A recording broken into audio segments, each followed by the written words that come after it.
Hello friends, welcome back to my YouTube channel Food Bank. आप सब कैसे हैं? उम्मीद करती हूँ कि आप सब अच्छे होंगे। और आज मैं आप लोगों को पंजाबी स्टाइल में सरसों का साग और मक्के की रोटी की रेसिपी बताने जा रही हूँ। तो ये जो रेसिपी है सरसों का साग और मक्के की रोटी मुझे बहुत पसंद है। एक्चुअली देखा जाए तो मुझे पंजाबियों की सारी डिशेस पसंद आती हैं, नॉनवेज को छोड़कर, क्योंकि हम लोग वेजिटेरियन हैं, नॉनवेज नहीं खाते हैं।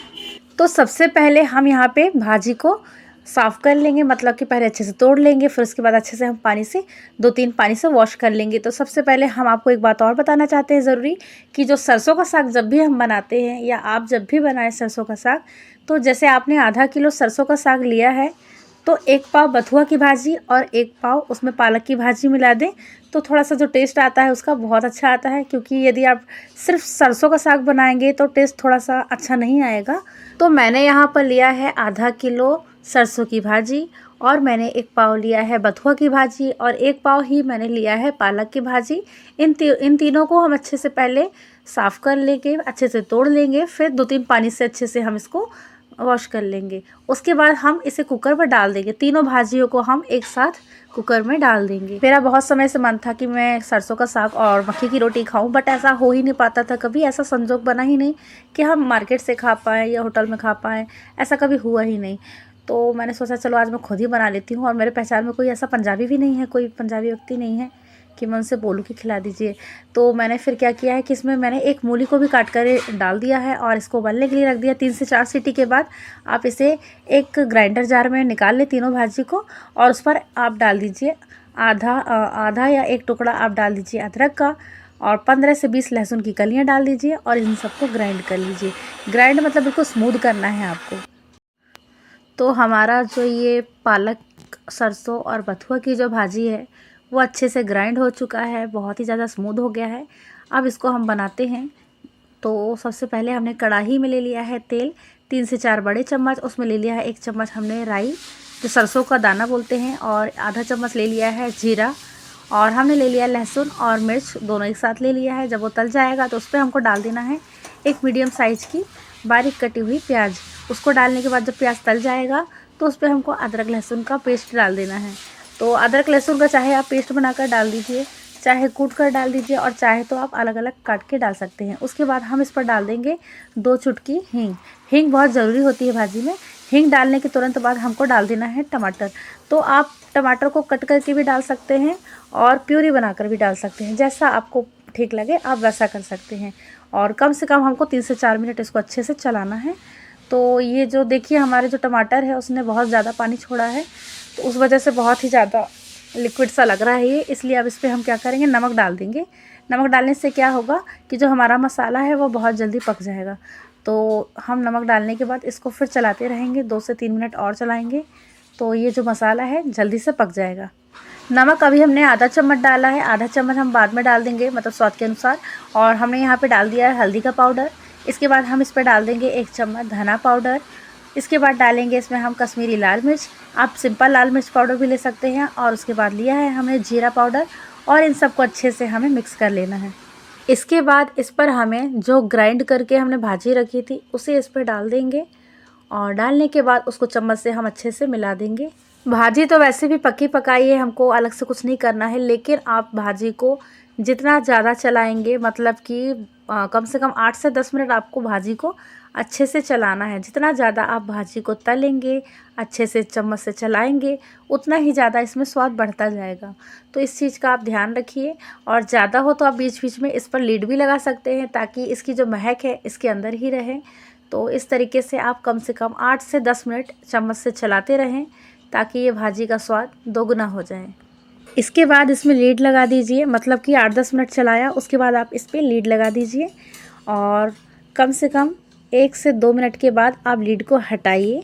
तो देखिए आप इस तरीके से आपको दिखेगा कि भाजी थोड़ी सी पक चुकी है, और मतलब कि ये थोड़ा सा कलर भी चेंज हो गया है भाजी का हल्का सा।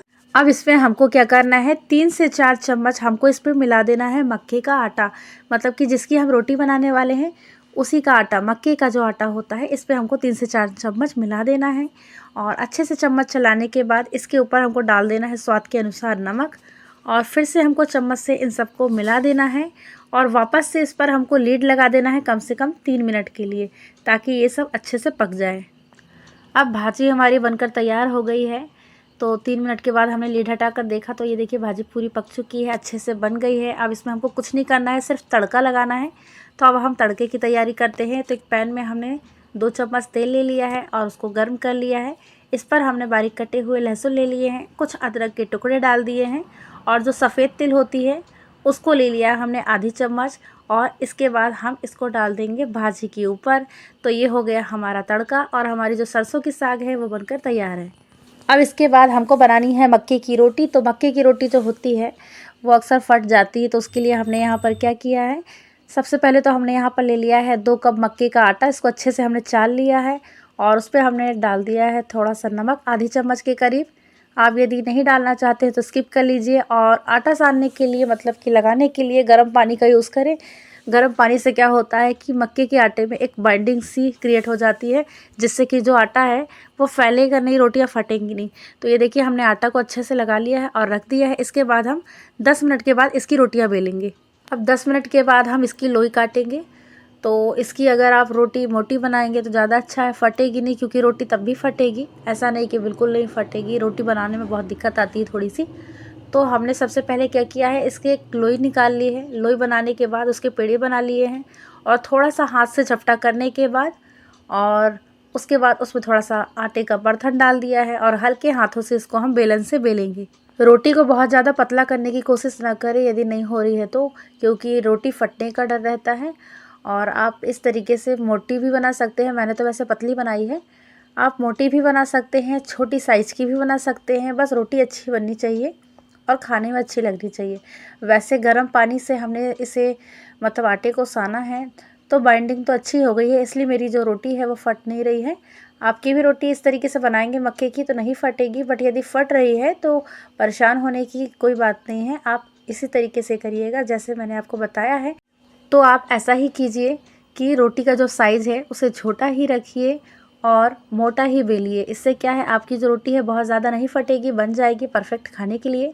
और यदि आप पतला बेल पा रहे हैं और बड़ी बना पा रहे हैं तो बना लीजिए, कोई बात नहीं है। पर यदि नहीं हो रहा है तो आप परेशान मत होइए। तो चलिए अब आगे बताते हैं। हमने तवे को पहले से ही गर्म कर लिया था, उस पर हमने रोटी को डाल दिया है। एक साइड रोटी को कम ही सेके, दूसरी साइड थोड़ा सा ज़्यादा सेक लीजिएगा और उसके बाद आप गैस में इसे डायरेक्ट ही डाल दीजिए तो ये सिक जाएगा। मैंने गैस की जो फ्लेम है उसको हाई रखा है, वो इसलिए रखा है क्योंकि जो मेरी रोटी है वो मैंने पतली बनाई थी, पतली बेली है, इसलिए। यदि आप मोटी रोटी बनाते हैं तो जो गैस की फ्लेम है उसे आप लो ही रखें, बहुत ज़्यादा तेज़ ना करें, वरना रोटी अंदर से कच्ची रह जाएगी। तो तैयार है हमारा सरसों का साग और मक्के की रोटी। तो हमने थोड़ा सा बटर सरसों के साग में भी डाल दिया है और पूरे मक्के की रोटी में भी लगा दिया, तभी तो थोड़ा सा पंजाबियों टाइप का हमारे अंदर फीलिंग आएगी ना कि हमने पंजाबियों वाला खाना खाया है। तो हमारा सरसों का साग और मक्के की रोटी बनकर तैयार है। यदि आपको मेरी रेसिपी वीडियो पसंद आई हो तो मेरी वीडियो को लाइक शेयर कीजिए और कमेंट कीजिए।